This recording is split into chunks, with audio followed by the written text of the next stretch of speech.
Have you ever noticed that the moments we're most afraid to speak up, they're usually the moments that truly matter the most? Hello, everyone, and welcome to another episode of the Today's the Day Changemakers podcast. I'm your host, Jody Hope Grinwald, and today's guest truly lives right at that intersection of voice, confidence, and authenticity.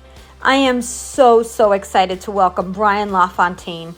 He's an actor, speaker, and public speaking coach who you definitely have seen in hit shows like Ozark, Stranger Things, Outer Banks, Homeland, Nashville, The Vampire Diaries, and I could go on and on.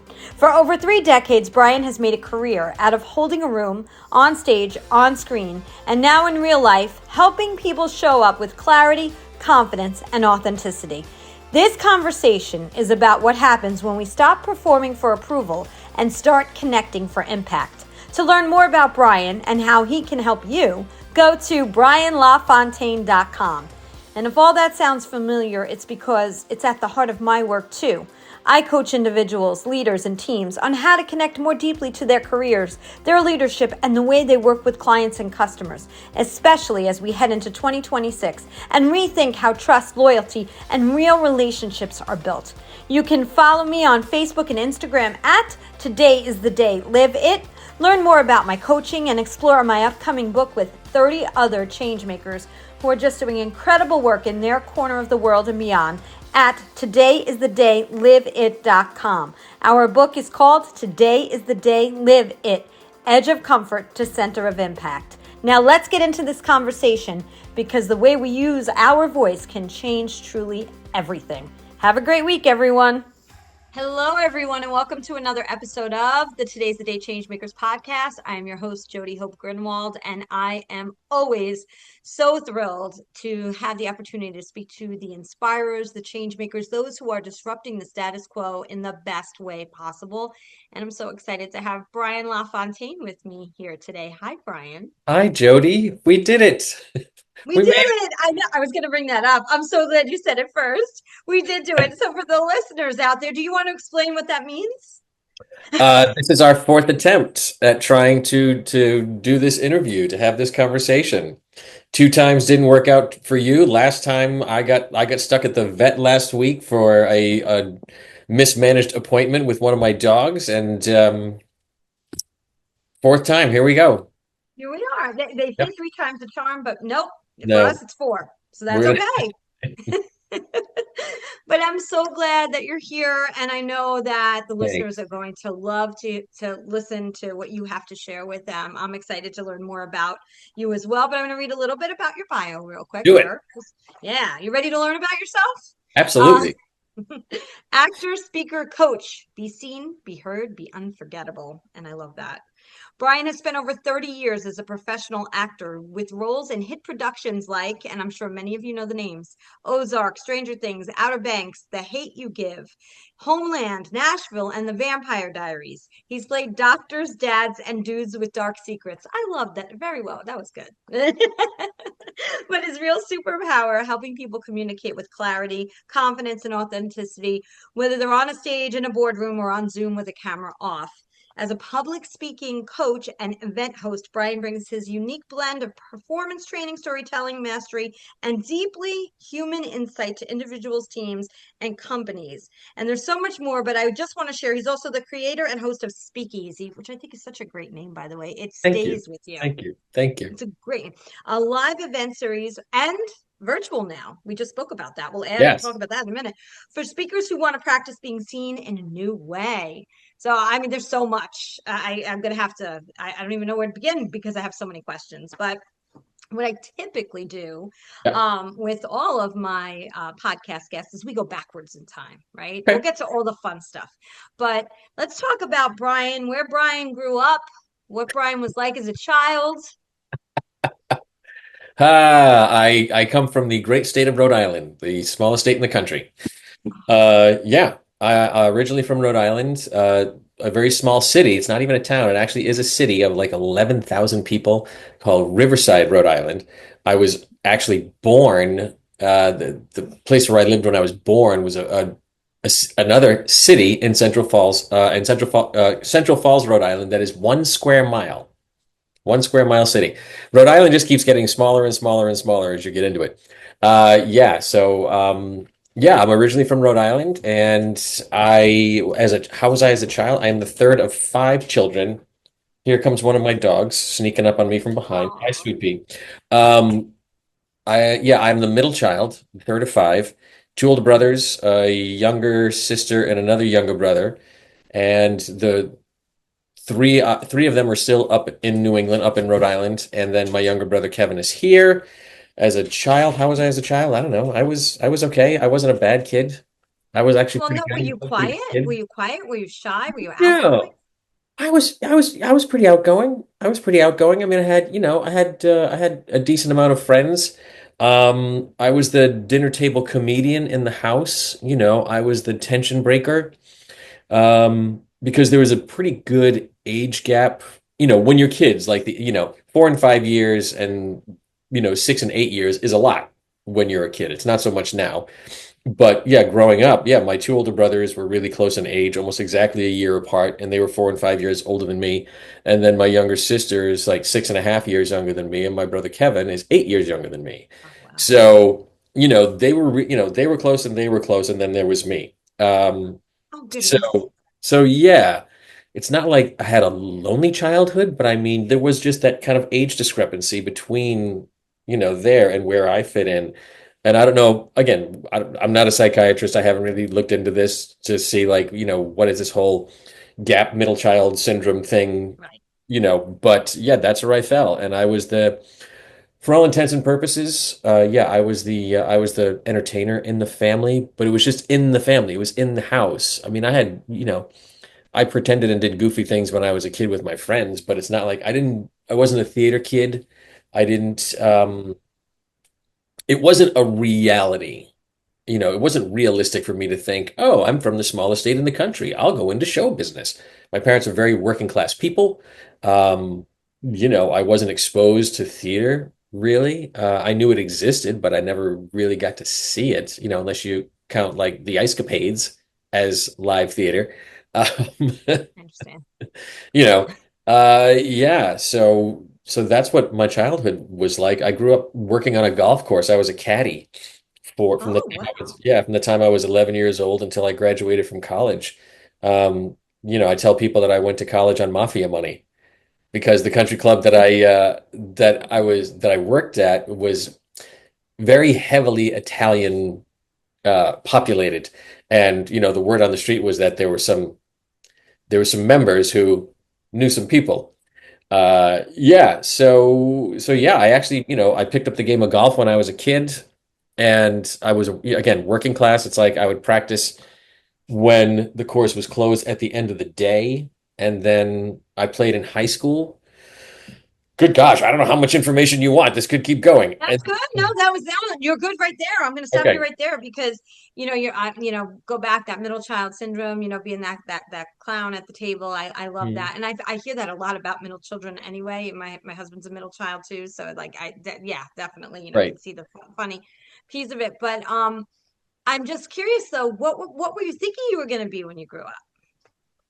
I thought I was going to go into the golf business, honestly, because I grew up, again, working on a golf course from the time I was 11 until I was, until I became a young adult. And it seemed like a pretty cool thing. I was playing. I wasn't great, but I was a decent player, and I thought that I would work at a golf course, like end up becoming like a club pro, like teaching golf lessons and running tournaments there at the country club or being an assistant pro, that sort of thing. I thought I was going to work in that industry because it was pretty cool when I was around it.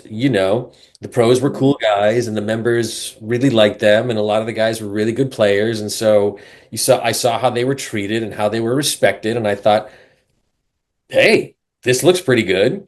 They were making a pretty nice living, and yeah, it was just kind of in a nice environment and atmosphere to be around. So I thought that that's what I would end up pursuing because I grew up going that way, but it turns out that I suck at golf. Even Well, though if you I want even though I got a scholarship to go to college to play golf, it turns out that I really do suck at it. nobody could suck at it more than me. I have gone once to golf, and the caddy looked at me and goes, "We're not playing hockey." So I think that should Oh my right there gosh. is say it all. Right there, we could just tell the listeners around the world, Jody should never play golf again. And that's that. Well, I mean, you can't just go once and expect like to know how to do it. And that dude was a jerk, whoever the caddy is. What a jerk. It's a first time playing. It's one It of the was so hardest games ridiculous. ever.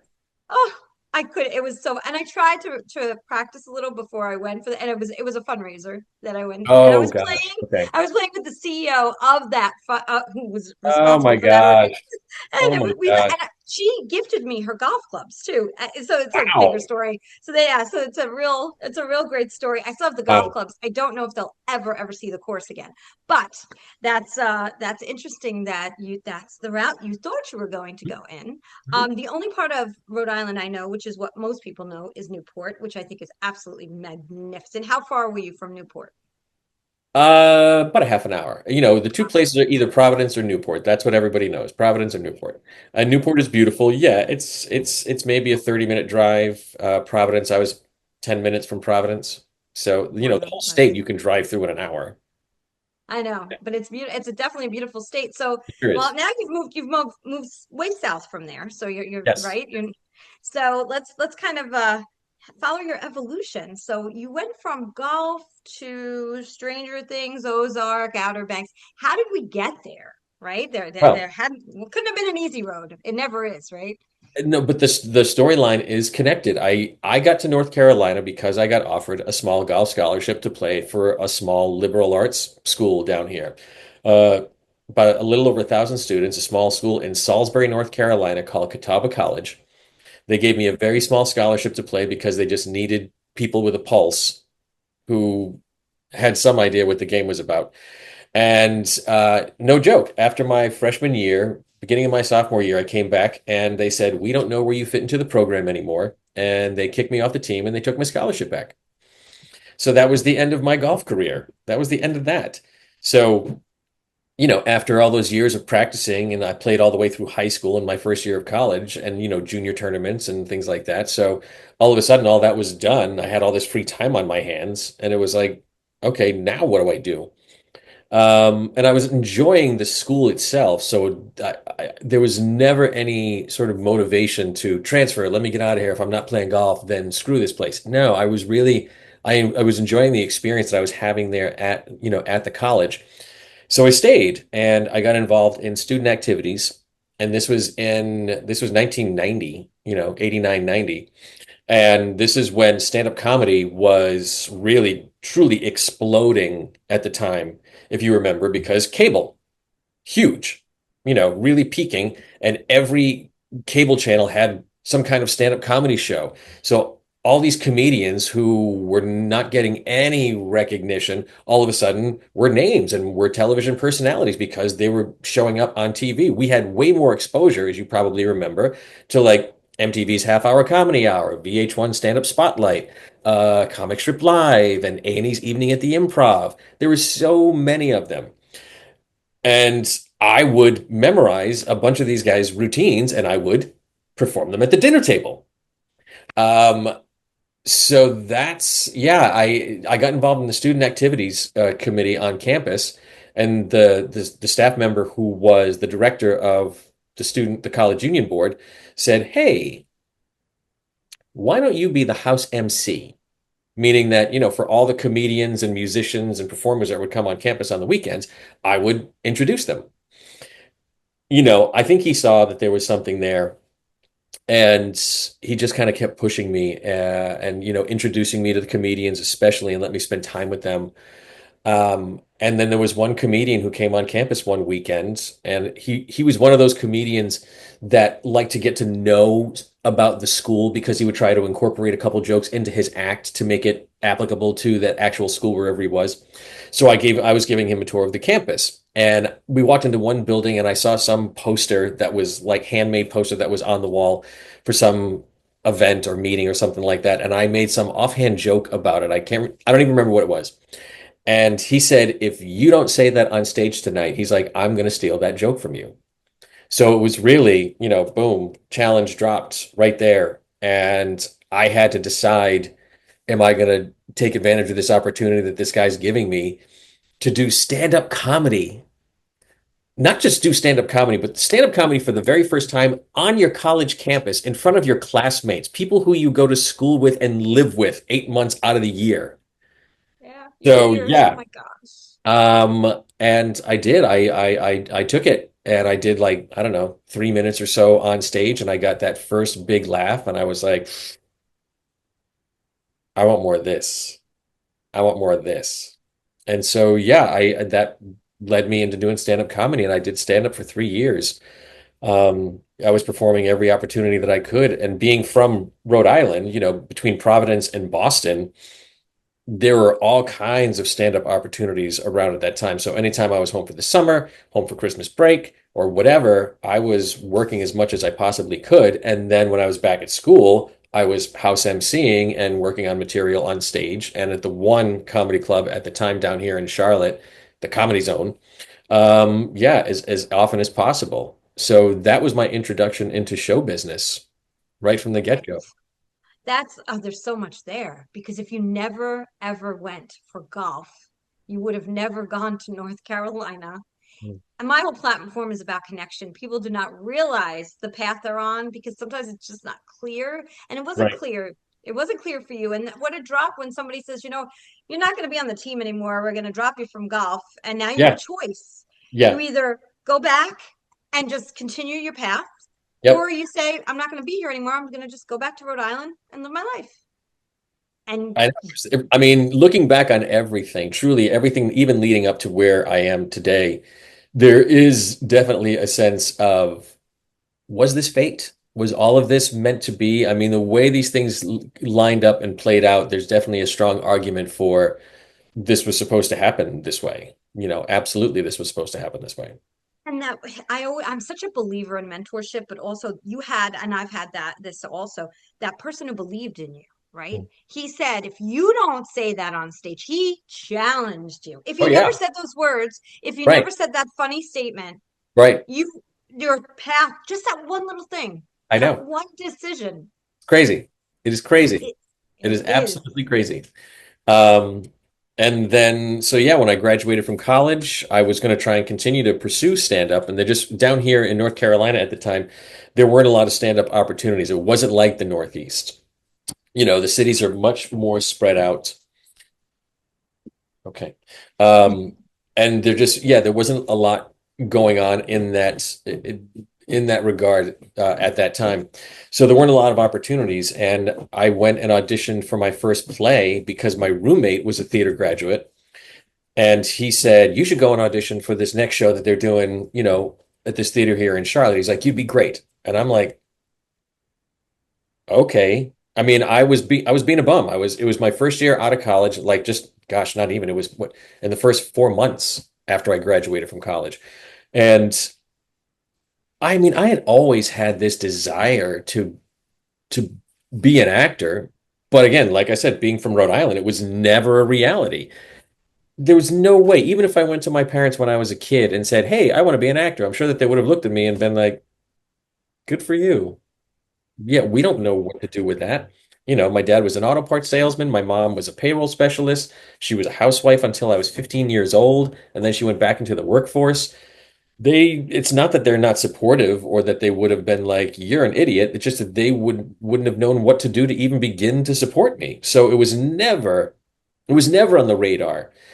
And so, when the stand-up thing started happening, it was like, oh, okay, so there is access to show business in some way. There's more to the world than the state of Rhode Island, than your backyard.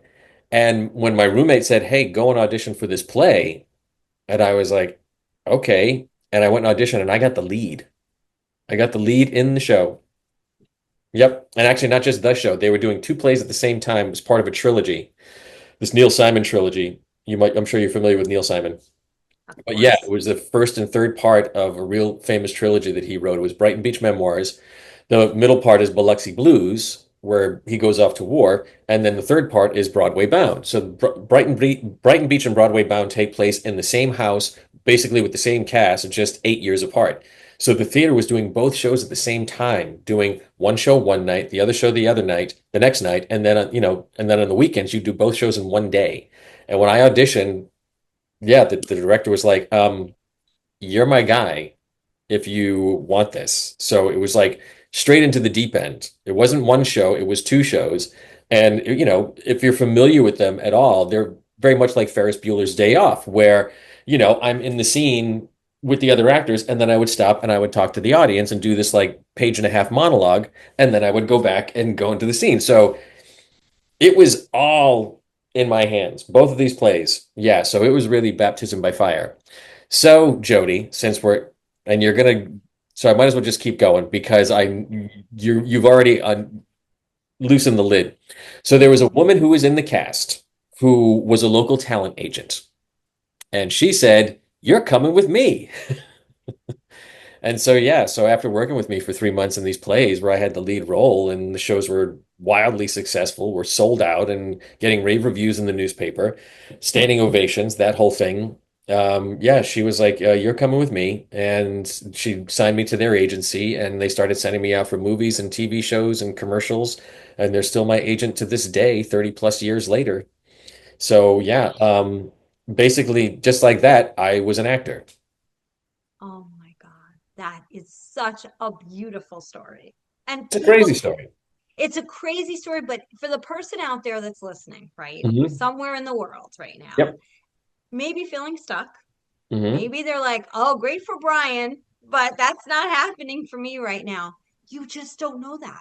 You don't know that. You don't know who's Nope. in the audience, and the Nope. audience could be a different than an actual regular audience. It's just somebody in your sphere of influence. You Yep. maybe not have not had the conversation with the right person yet. Maybe you haven't Oh, opened up. absolutely. Yep. Yeah. Yep. So it really was this really strange, mix of events that all just lined up the way that they did. And, that childhood dream or wish of, man, I would love to be an actor, just all of a sudden, here you go. Hey, remember when you asked for this 20 years ago? Here you Well, go. let me ask you this, because I feel like mindset has a lot to do with things, and I'm just Mhm. curious. Were you in a space of worry that it couldn't happen? Or did you just kind of allow it to happen, if you know what I'm saying? Like you didn't hold on to the fact it's never going to happen to me, all that negative self-talk. No, it was more of, okay. So when I graduated from college, I had no idea what the hell I was going to do. I got my degree in communications, and it was primarily speech communications and interpersonal communications. I didn't have a business degree. I wasn't going to law school. I hadn't really, I was a smart guy. I did really well in school, but I had no direction as far as where I wanted my career to go. But deep down inside, like the idea of going to a regular job and punching a clock and doing this 9 to 5 thing, I guess the creative spirit in me is the thing that drove me. Um, so yeah, when the acting opportunity showed up and when I started auditioning, no, I mean all these things truly happened like one right after the other, right after the other. So it was like the momentum of it was almost like if you don't do this, you're an idiot. If you don't do this, everything, is it going to be easy? No. Are you jumping in with millions of other people? Yes. But all signs are pointing to, yeah, Mhm. yeah.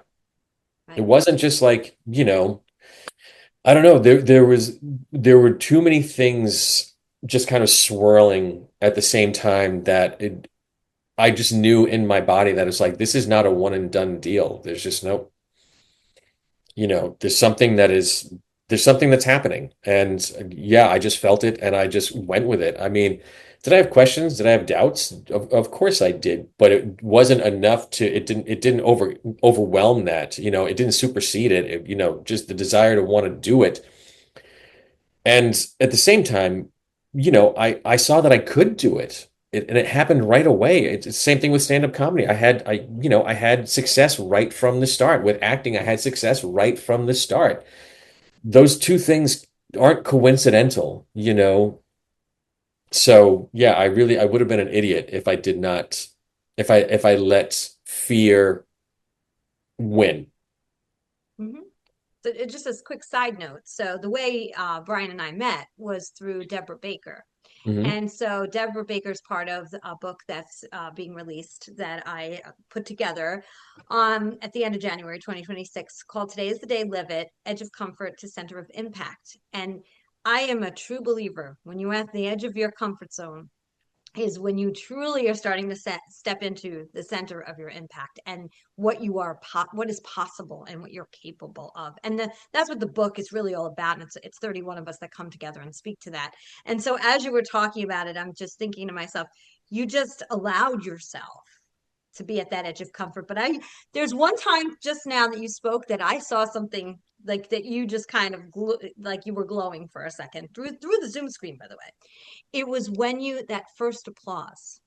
When Hmm. that first applause happened, I could say I felt that when you said that. Like it was like that changed your whole life.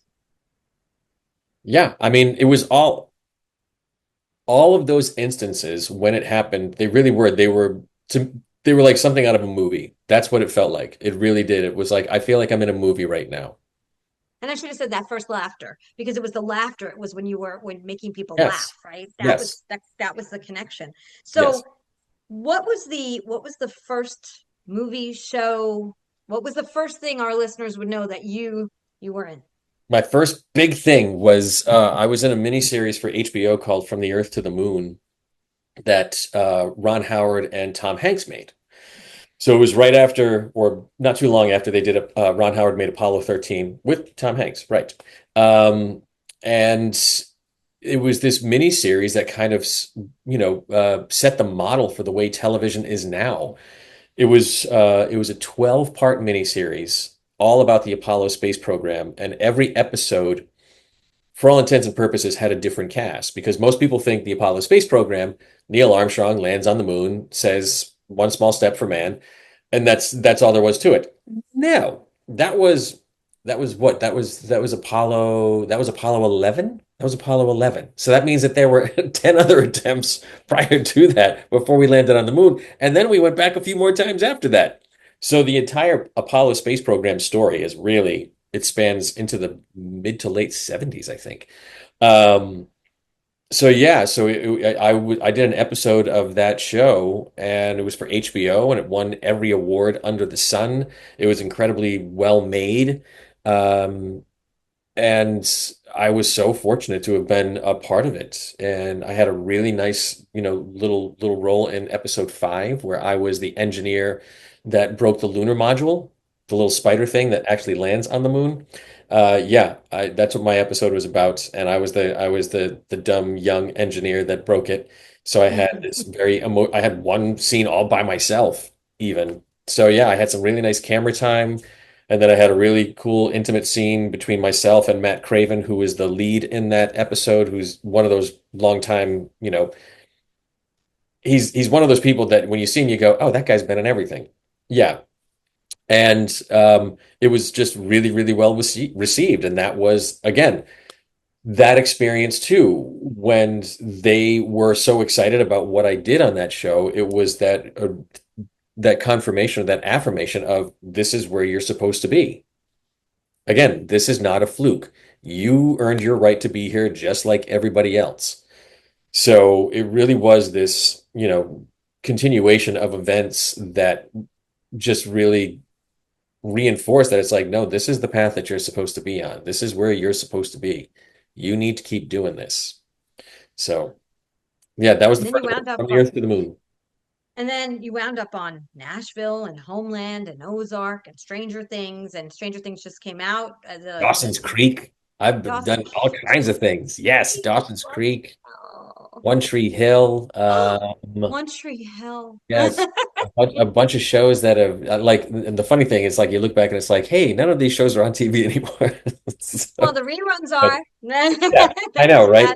That Yeah, Vampire Di like yeah, a ton of them. yeah, It's Vampire Yes, and well, it's been Stranger pretty good. Things just came out again, right? Right, The the last. newest season. Yep, yep. So, quick question: Did you got to work with Gayton, right?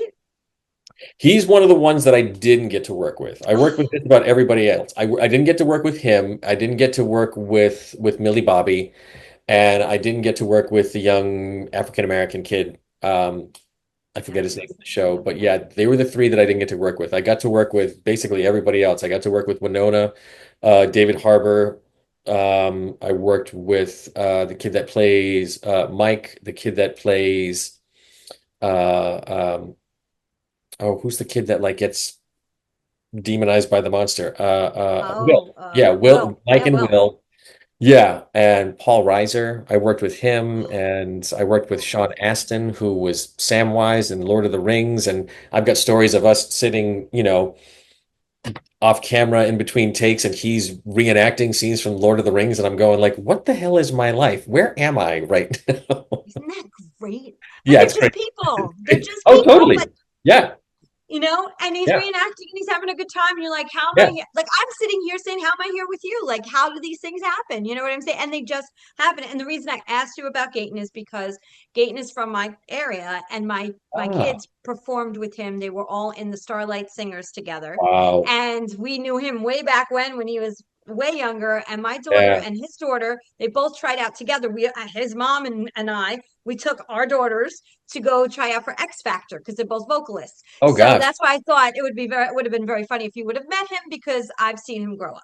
No, I saw him running around the set, but we didn't actually have we weren't in any scenes together. But I know that he is wildly talented, and I know that he's been on Broadway a couple of times at least. So yeah, no, I know that kid's got some skills. Oh, he definitely does, without a doubt. And Yep. it's remarkable to see him because I remember him when he was 7. So Gosh. it's a real, yeah, and the kids all sang together. So it was really just Wow. very funny. Wow. Um, and my niece works with his daughter at a local restaurant around here. So it's kind of just a very, yeah, That's very yeah, connected piece. that's so cool. The book is coming. The book is coming. Today is the Day Live It will be published in late January 2026. Go to todayisthedayliveit.com to sign up and be the first to know when pre-orders are available. Live It is the Today's the Day changemaker story. A story that began with one bold decision I made to spark a movement and create a platform for authentic connection and community. It showcases how a single choice can shift the trajectory of one life and ripple outward to transform the lives of many. Within these pages, you'll hear from 30 changemakers across the globe, from California to Uganda, sharing their voices, their defining shifts, and the impact they've made by choosing courage over fear, even when it seemed impossible. This isn't just a book. It's an invitation for you to believe in the power of one voice, your own. Stay tuned for the official author reveal coming soon, and don't forget to sign up at todayisthedayliveit.com so you don't miss your chance to pre-order. Because today is the day. Live It is more than a book. It's a movement. Favorite character, Brian? Um, hmm. I mean, I guess I mean, it's favorite hard. character is probably going to end up being on stage. I like doing theater more than anything, Yeah. If I could make a living doing theater, I would do that. Film and television is great, but you know, it's all broken up where it's like today we're just going to shoot these 3 pages. And that's going to be 12 hours of the day. And then tomorrow we're going to go backwards and shoot 20 pages from ahead of where you just shot today. And yeah, and it's just the comedian Bill Burr, if you know who Bill Burr is, Mm-hmm. he described working in movies and TV to me the best way. He's like working on a movie set is like being at the DMV with celebrities. And that's, yeah, it's pretty much what it's like. It's like you're just kind of sitting around and you're waiting and you're like, hey, look, there's a bunch of famous people and it's hours and hours and hours. And then they're like, hey, okay, now we need you. And then you've got to be ready. But with theater, obviously, you're in it the whole time through the whole rehearsal process, everything. You're a part of everything. And then when it's showtime, the curtain goes up and you're off and running and you're telling this story from beginning to end in this 2 hour window. So yeah, to me, there's nothing like live theater. So I got to do A Few Good Men twice, so I got to do Aaron Sorkin twice. I played I played Kathy the first time. I played the Tom Cruise role the first time, and then I played Sam several years later, the second time, the Kevin Pollak role. And those were great. But I mean, heck, the Neil Simon stuff that I did right from the beginning. I've done a ton of Neil Simon. I've done a ton of Neil Simon. I did Laughter on the 23rd Floor. I did Lost in Yonkers. I did Brighton Beach and Broadway Bound. I did Barefoot in the Park. I played Oscar in The Odd Couple in 2019, right before COVID. Yeah, those were all great. I got to do a play called 3 Days of Rain that I actually co-produced. This is the wonderful three-person show where you play, it's supposed to be that, the contemporary time is act one, and then in act two, you go back in time and you see those same three actors playing their parents that tells the story of what they talk about in act one. So, I got to play two different characters in the same show, and in act two, I had to have a stutter. So, I mean, that was a tremendous acting challenge, and I could have done that show forever. On camera, I mean, they're all hard because some of them are just kind of incidental, where you're expository information and whatever, and you're there to just help move the story along. But in the ones where I got to, kind of dig in a little bit more, I did this fun little Christmas movie called Christmas on the Coast, where I played a guy called Hawk Kramer, who was a really fun, goofy uh, uh, literary agent to the main character, played by Julianne Emery, and that was a lot of fun. Ozark was great, obviously, playing Andrew Wade on Ozark. I had a little recurring role on Ozark, and I got to, spend so much time with everyone in that cast and a lot of time with Laura Linney, who's incredible. Right. Yeah, that was a great one.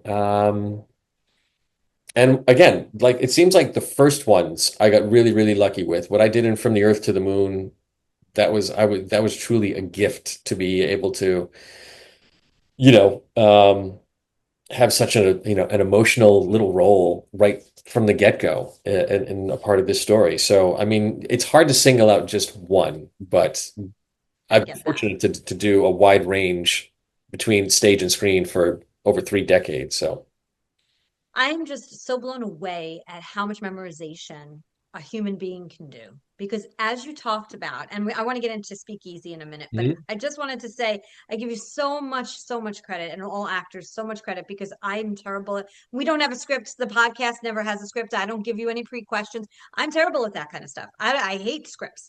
So for me, I can't, I have terrible memorization. So to hear you go, well, we're gonna shoot, the end of the movie, then we're gonna go to the middle, then we're gonna go back. Then I'm like, oh my God, my brain would blow up. Like Mhm. my ADHD would never be able to survive in that Right, environment. right. So how do you have a special thing that you do, a trick of some sort for memorization? No, I mean, again, I was really good at it.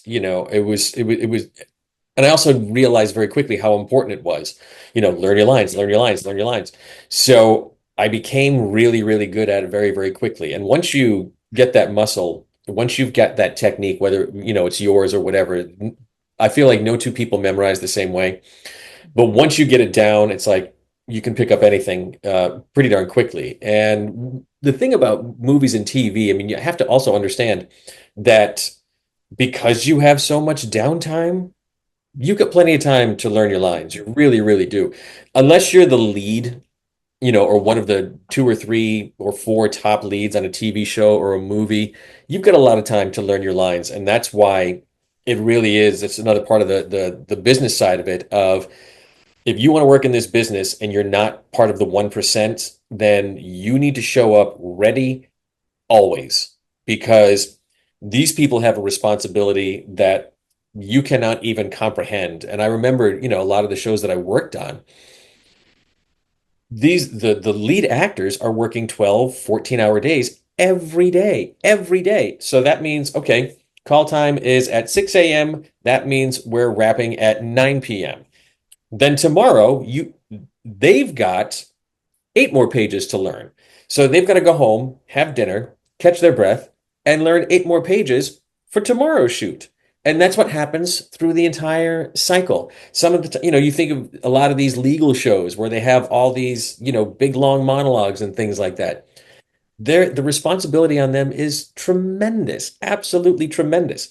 But at the same time, the beauty of film and television is that they can edit. So you drop a line, you can actually stop and go, hold on, let me reset.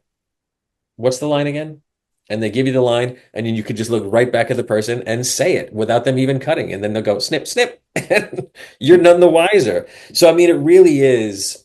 There's a lot of leeway in there because, again, you'd have to be a machine to really be able to just, pump that out. And with theater, heck, we get months to prepare. You get months to memorize. That's why we rehearse as much as we do, so that when the curtain goes up, we know that thing inside and out. And if things go haywire, if something goes wrong, if somebody skips ahead 2 pages, we know the show so well that we can keep moving along and find a way to, recover the information that the audience may have lost. Yeah, Right. that's why that mechanism is built that way in both parts of the industry for sure.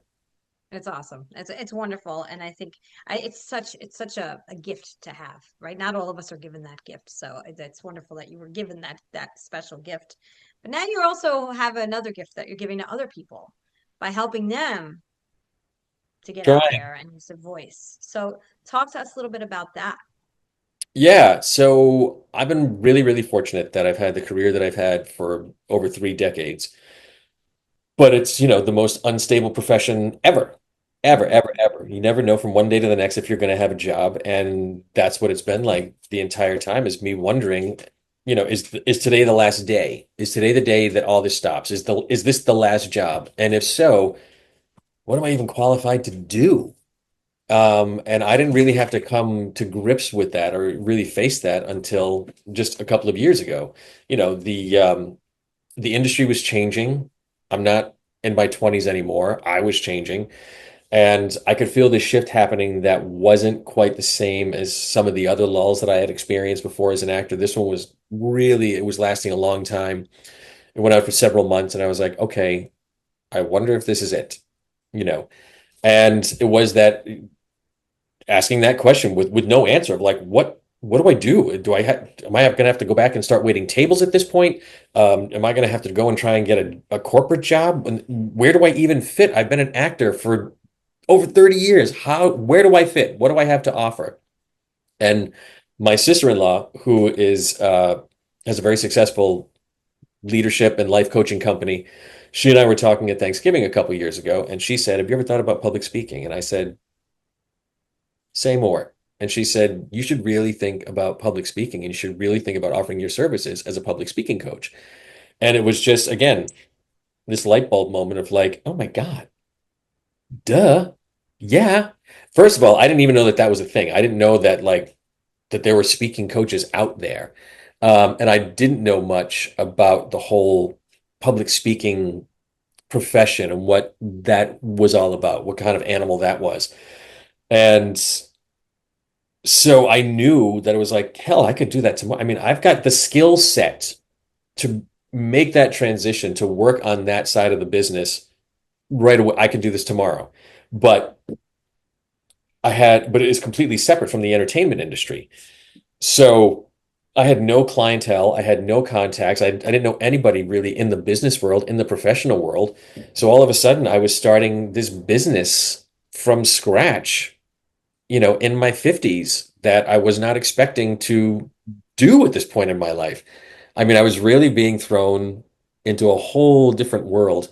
Um, but it made total sense. It's like, take my 30 plus years experience as an actor and offer it to people in the professional world in regards to public speaking and presenting. I mean, everybody right now has a podcast, has a platform, has channels, YouTube channels, even just from this respect, from a digital world.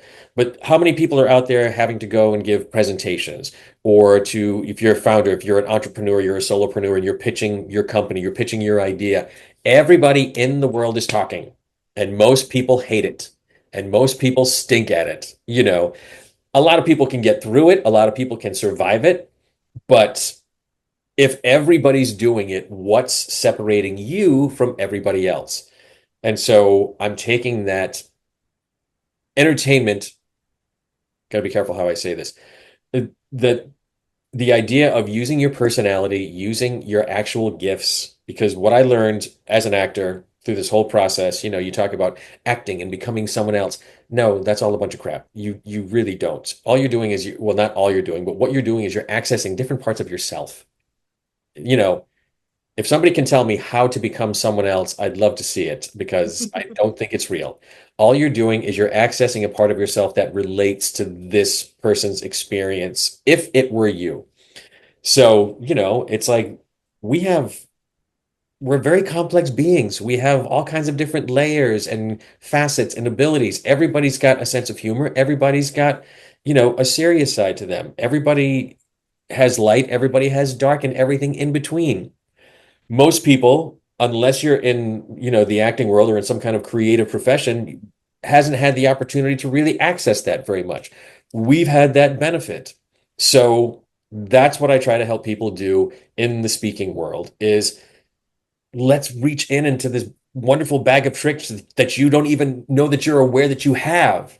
And let's pull this stuff out and help you tell your story and relate it to your business. Tell your business's story, tell your company's story in a way that's dynamic and captivating and engaging and exciting and interesting and hopeful and encouraging because that's what it's all about, always.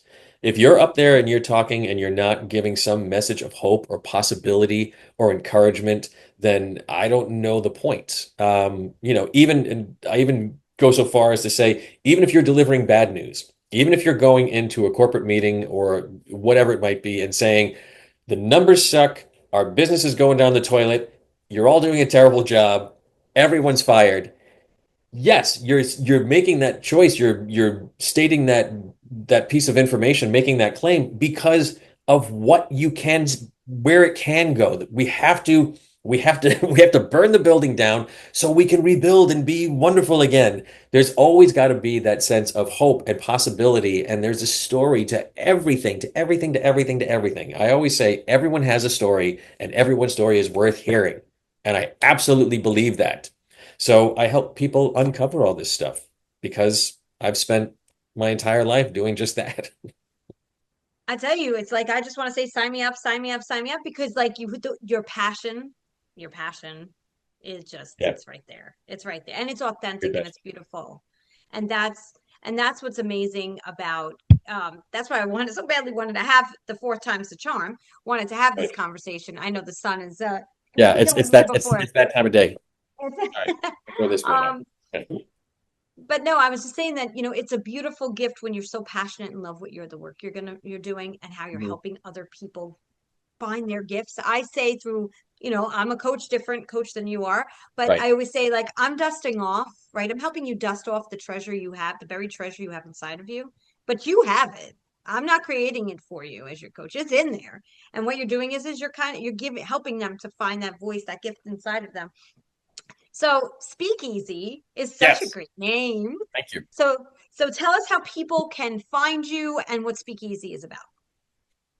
Speakeasy is a monthly event that I do here in Charlotte, the in-person one. And that's the first Monday of every month for anyone who's in the Charlotte area who might be listening. And it's a loosely, I'll call it a networking group, but I mean the networking aspect of it is just kind of like an added bonus.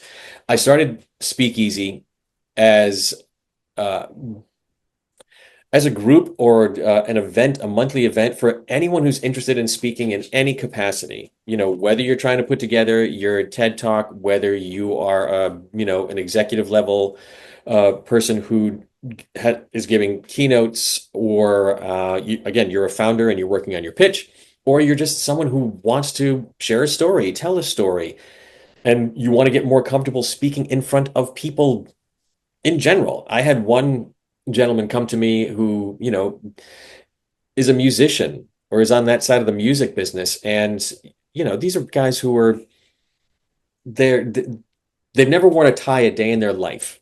Right. But sometimes they have to go and talk to people who wear ties because they need to ask for money. Right. Yeah. Yeah. And they want to feel more comfortable doing that. So anyone who wants the opportunity to practice speaking in any way, That's why I created the speakeasy events. And I just started, as of this past Monday, offering a virtual one for people who are not in the Charlotte area.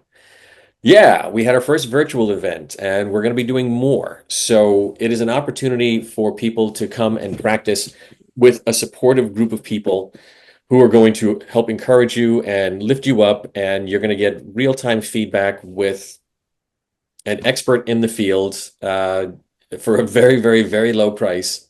It's truly a steal. I've had people still almost on a daily basis saying, "You're charging too little. You're charging too little." I'm like, "Okay, we'll work on it." But Yeah. uh, yeah, you're absolutely right when you say, you can see the passion. I really, really am. I'm incredibly passionate about this, and I've probably shown this in this interview. I feel like I've been talking nonstop. Um, but once you get me going, That's what you it's do. hard it's hard to get me to stop. Because after everything that I've been fortunate to experience in my acting career and my career in show business and in the entertainment industry, so many people have not had that experience, even just for a moment, to be able to take an audience and share a story with them, to share a moment with them, something that's personal to them, something that means something to them, uh, and take them on this ride. And if I can help somebody do that, even just for a minute, you know, I've been in the spotlight plenty. There are a lot of people who've never had that opportunity, and it's not to say, it's like for the people who are looking for the spotlight, I want to help you get there. For the people who never aren't seeking the spotlight, cool. But you still may be in a position to where you have to go and present or represent your company or pitch an idea. And just because you don't want to be the center of attention doesn't mean that you don't have something worth sharing. And so, I want to be able to help those people do that. I You know, understand. yeah. I understand it because the first time I heard a coach speak, Hmm. she stood on a stage and she came and spoke, and she had been on Oprah back then Oh when gosh. Oprah had her show, and I heard her speak, and I hired her for one of my events for the American Lung Association when I was vice president of development for them, and I just didn't know what I wanted to do. I wanted to make a difference, but I didn't feel like I was doing enough. And I just listened to her, and she took everybody on this ride. She made them laugh, Mhm. she made them cry, and she made them connect. People that didn't know each other at all, they were all sitting together. And that was my moment where I said, I want to be her. I want the opportunity to help people feel like they can connect with each other, help them connect better to their career, connect better to their whatever it is in their life. Because when you have one piece that's disconnected, it just has a ripple effect. And Yes. so it's when you find that piece, and I know a lot of people feel stuck. They're like, I don't know what I want to do. Those who may be listening, I'm not sure. Pay attention to the signs. They're there, but you may be ignoring them. Have the conversations. You may not be talking to the right people, and Right. reach out to people who want to help you. So if you want to be a better speaker, and I know you've also helped people with TED Talks, right? With Yes. TEDx's, Yes. you've gotten them ready for those TED Talks, which Yes. is amazing, which is on my bucket list, by the way, just saying. So I'll be reaching out. And because I can't memorize, so you're gonna have to teach me how to like do a really good job of doing that and figure out some really great. I might be your hardest student yet, Brian. I don't know. We'll have to I see. don't know. That's a big statement. That's a big statement. I've had some tough people. I've had some tough Okay. people. I don't want to be, so hopefully I won't be. But where can people find you? People can find me at my website at brianlafontaine.com. You can find me on Instagram. You can find me on LinkedIn. You can find me on Facebook. I'm not on Facebook too often, but LinkedIn and Instagram and my website, those are the places. You can email me at brianlafontainecoaching@gmail.com. Wish me happy holidays. Just say hi, whatever you want to do. I'd love to hear from you. Yeah, and that's why I so wanted to have you on. And you were also, thank you for being my one of my keynote speakers for the 2025 Changemakers Forum. That Thank you for was having me. absolutely, that was so incredible. And then I was like, he's got such a heart and just wants to make a difference. Like it's amazing because listen, there's actors of all kinds, and we know that. And just seeing the list of all the things that you've been in, you're like, wow. he's not going to want to talk to me. Like, you know what I'm saying? Like what, and that's not the way it is in life. You just ask, sometimes incredible things happen, and here we are. So I appreciate that. I appreciate your time. What else? Is there anything else you want to leave the listeners with? There anything else I want to leave the listeners with? Um, yeah, for those of you who are struggling with public speaking and see it as this overwhelming, nerve-wracking, um, stress-inducing experience, I just want to throw this out to you, throw this idea out to you. Public speaking has very little to do with the words. It really has very little to do with the words. It has more to do with how you feel about the words. Public speaking is just like film and television and stand-up and music and improv. It's visual. We don't go see Adele in concert for information. We go because we want to feel something. We want to experience something. It's the same thing with public speaking. And this is where, some of the stress comes in of feeling like I have nothing worthwhile to say. Nobody wants to hear my crap. Yes, we do. Yes, we do. I promise you, we do. I'll give you the most extreme example possible. Look at all the books written about Hitler. Somebody's interested in that story. Someone is going to be interested in your story. And it's judgment, right? Getting up there, being in front of people, that fear. They're going to judge me. That's how I was. I sitting here. If you would have seen me as a kid, I was the one hiding under the desk. Don't let the teacher even look at me. I don't want anybody to see me. And here I am doing this. Well, and that's a very different environment, school, of course. But I mean, I talk to this about people that I work with as well. It's like if someone asks you to come and speak, it's like, Jody, you asked me to come and speak for the group. That's because you were already compiling an audience that was interested in that subject. It's not like we just opened the door to a bunch of random strangers to come in. We already had a group of people that it's like if these people showed up, they're already on your side. If they weren't interested, they wouldn't have been here. So the idea of being judged, I get it and I understand it, but you have to look at it from that respect. If someone asked you to speak at their event, that's because the people who they're going to put in the room are interested already in what you have to say. They're already interested in what you have to say. I love that. We're gonna have you on more. We might have Okay. to do a quarterly piece, right? Now I'm putting them on the spot, right, everybody? I'm like a quarterly piece where you come with like, just really great. It'll open up the audience too, to just give them some pointers and tips. I love it because I think I know I have sat in rooms where, the national nonprofit organization has hired a speaker to come in, Mhm. and the speaker is speaking, but we're not connecting. There's Yeah. no, I'm hearing, what is that? The Snoopy voice of the teacher, that wah, wah, yeah. Yeah. Because Yeah. they're not connected to the material. They're No. just they're just speaking. Right. Yes. Public speaking is more than just delivering information. You're giving them an experience. Another example that I use is, when people go to an amusement park, they don't go there to ride on a smooth surface on something that goes the exact same speed the entire time. No, they want to bump into things. They want to go up and down on hills. They want to be turned upside down. They want to be splashed with water in the face and they want to leave soaking wet. They want to have this experience that goes all over the place and is unexpected. Now, that's an extreme example, but I mean, this is just like that. I mean, think of it as like an EKG machine. What does this mean? Not good. It means you're dead. What Yeah, does not this good. mean? That there's life. Exactly. Right. Exactly. Well, thank you. Thank you for your time. My pleasure. I could talk to you another whole hour, but I I know. know that, the listenership. So we're gonna have you come back and do another one, but it will not take four times. It will not take four times. No, no. This was a lot of fun, Brian. Thank you so Absolutely, much. Jody. It's my pleasure. Thank you for having me. Absolutely. And I'm gonna say, well, anyway, one more time, just give us your website again. BrianLaFontaine.com. It can't get any easier than that. That's so easy. To be in the show notes too. And for everybody who's listening, please subscribe to the YouTube channel. Today's the Day Changemakers. You can follow us on Facebook and Instagram at Today is the Day Live It. And don't forget, the book is coming out. So Today's the Day Live It is actually going to be available all over, wherever you can purchase books. And you can go to the website, today'sthedayliveit.com, for more information on that. And we'll have Brian back. And I'm going to say what I say at the end of every single podcast. Today is the day. You cannot go back to yesterday, and you do not yet own tomorrow.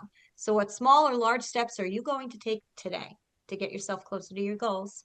Bye, Brian. Thank you so All much for right. everything. Thanks, Jody. That was great. Thank you so much.